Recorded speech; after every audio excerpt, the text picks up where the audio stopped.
In this video, I explain 3x2 direction control valve.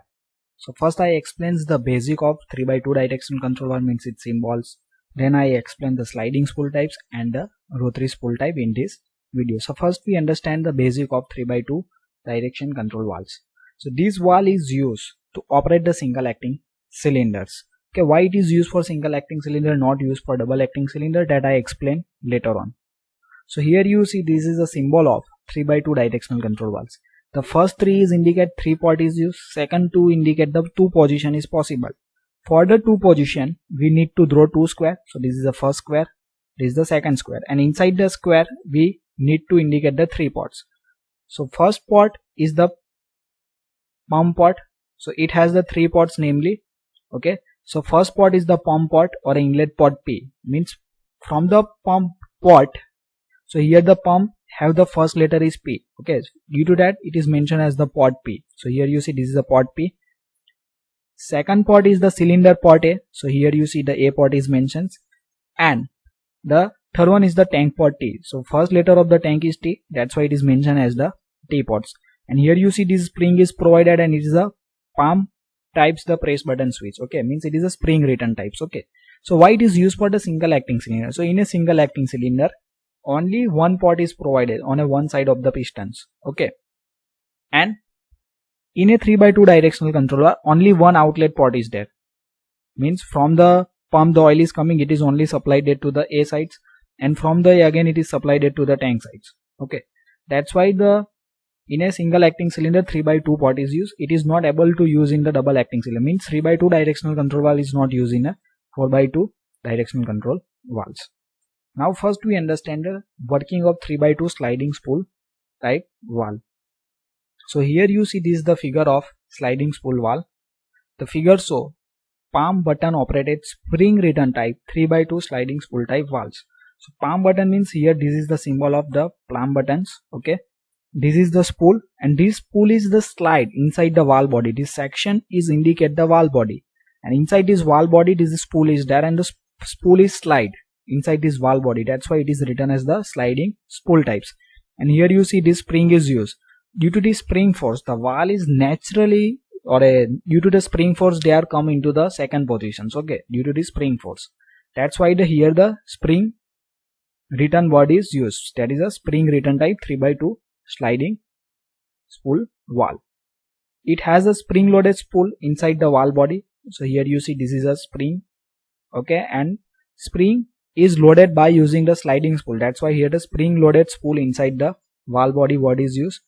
3x2 valve are used to operate the single acting cylinders and unidirectional motors. Means 3x2 valve is either used for the single acting cylinders and unidirectional motor. Means you already know that is a two types of actuator is possible. First actuator is called as the linear, means it is a single acting cylinder, and second one is the motor. So this 3x2 sliding spool is used to move the actuator only in a one directional, means here unidirectional word is mentioned. Means unidirectional motor means motor is able to rotate only in a one direction, either in a clockwise, either in a anti-clockwise. In spool position as shown in figure A, so here you see this is the figure A. Okay, there is a connection from port P to the port A. Means here you see the fluid, means suppose in a hydraulic system the oil is coming, and in a pneumatic system air or gas is coming. Okay, so these, suppose in hydraulic systems the P port is connected with the pump, and suppose it is pneumatic system then it is connected with these compressors. Okay, so air or a gas or a oil is entered in P port, it is supplied to A port. So here you see the passage is open. Okay, that's why here the mention that there is a connection from port P to port A. So working fluid flow from pump P to the single acting cylinder, hence the single acting cylinder is extends, and the tank port T is closed. Here you see the T port is closed. Okay, because the oil not coming from the A port and not supplied to T, but oil is flowing from the P to A direction. Okay, and from this A port the oil or air is supplied to the actuators. Actuator is single acting cylinder, then they are extends, and suppose it is the unidirectional motors, then they are rotated according to the direction of flow. Now according to this position, here you see this symbol is drawn. Okay, so here the P port is there, and you see the P port and A port is connected in a cross. So here we draw it is cross line, means we need to connect, means oil is flow from P port to A port. And for the closing of this T port, here we mentioned we need to draw the T type of symbols. Okay. Now this second position we understand. First we understand the theory of the second positions. Okay. So here you see this diagram of the second positions of the 3x2 sliding spool valve. In a second position of the spool as shown in this figure B, there is a connection from port A to port T. So here you see the port A to port T. So port A is connected with the port T. So working fluid flow from single acting cylinder to the tank, means in A port the oil is coming back from the single acting cylinder, it's enter in A port, and from the A port it is supplied to this T port, and from the T port it is go to the tank or a reservoirs. Hence the single acting cylinder is retract. Okay. And the inlet port P is closed. So here you see this inlet port P is closed, means oil coming from the pump is not supplied to the another part of the hydraulic system. So here you see in the second positions. Okay. This A port is connected with this T port and the pressure port P is closed. So this T type symbol is used for the closed positions. Okay. So this is the end of the sliding spool. Now we understand the rotary spool valve. The figure show a 3x2 rotary spool valve. So here you see. Okay. So in a valve body, 3 port is provided, this P port, A port and T port, and here you see this spool is provided. Okay. These spool are the rotary type, that's why it is called as the rotary spool valve. It has rotary spool inside the valve body.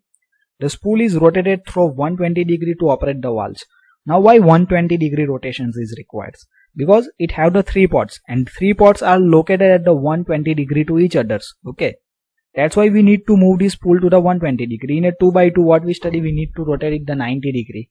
Okay, because on the horizontal position they are closed and just we need to move it the 90 degree. Suppose there is a 4 port is used.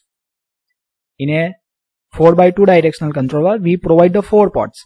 So for operating the 4x2 rotary spool type valves, we need to rotate the spool 90 degree, because in a circle we know that there is a 360 degree is there. So in a 360 degree we provide the 3 port at 120 degree. For operate that we need to rotate it to the 120 degree. Same way, suppose the 4 port is there. So 4 ports are provided at the 90 degree to each others. Okay. So we need to rotate the spool 90 degree. So for a 3 ports we need to rotate the spool by the 120 degree to operate the valve. In spool position as shown in this figure A, there is a connections from P to A. So here you see the oil coming in a P port is supplied to the A port. Okay, because this passage is open, and here you see this T port is the closed. So working fluid flow from pump to the single acting cylinder, means P port is connected with the pump. So oil coming from the pump is enter in P port, and from the P port it is enter in A port, and from the A port it is supplied to the single acting cylinder. Hence the single acting cylinder is extends and the tank port T is closed. Here you see this T port is the closed conditions. Where the spool is turned to the 120 degree. So suppose we need to change the position, then how we able to change the position? For changing the position we need to rotate the spool by 120 degree as shown in this figure B. So here you see this is the figure B. Okay, in this figure we rotate the spool by 120 degree. Okay, so when we rotate the spool 120 degree, what happen? There is a connection from port A to port T. So here you see this port A is connected with this port T. So working fluid flow from single acting cylinder to the tank, means working fluid come back from the single acting cylinder, it enter in A port, and from the A port it is go to the T port, and from the T port it is supplied to the tank or a reservoirs, and these single acting cylinders are retracts, and the inlet port P is closed. So here you see this inlet port is the closed conditions, because oil coming from the pump is enter in P port, but it is not supplied to the directional control, it is stop here. Okay. Thank you for watching this video. If you learned something, then like my video and subscribe my channels for watching the more video related to the OHP as well as other subject of the mechanical engineering, and don't forget to share with your friends. For the OHP, the various link is provided in descriptions as well as in a card. Card mean on the top right screen of your mobiles or video you see these I symbols, in which I provide the various playlist of the OHP subject. For other subject I request to visit the playlist of my channels.